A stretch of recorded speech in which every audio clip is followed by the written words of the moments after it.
Hello everyone, welcome to How to Do It. In this video, we'll see how to install mongoDB in Windows 10. So let's get started.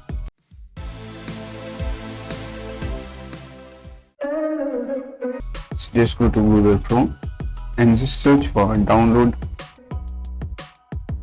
mongoDB.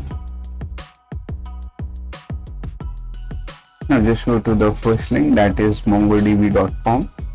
Now here just select on-premises mongoDB locally. Then just scroll down and select mongoDB community server.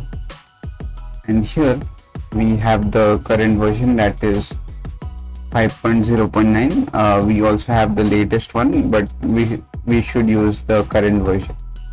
So I'll just click on download.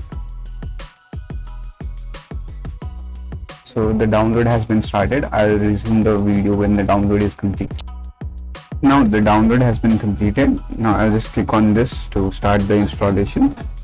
I'll just click on next. I'll check this checkbox. I accept the terms in the license agreement and click on next. Then click on complete.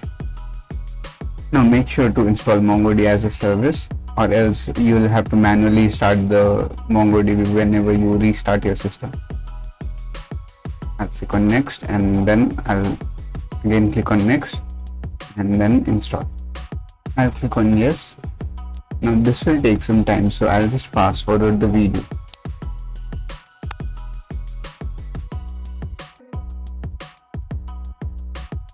Okay, so now the installation has been complete.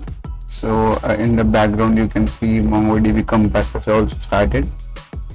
So here it gives us a walkthrough, so I'll just close this as we already know, and you'll just click on start using Compass. So it already gives us a connection string. If we just click on connect, then it can be connected to mongoDB. So here you can see we are connected to the local mongoDB instance. So this is all on how to install mongoDB on Windows 10. Hope you liked the video. Please do like and subscribe. Thank you for watching.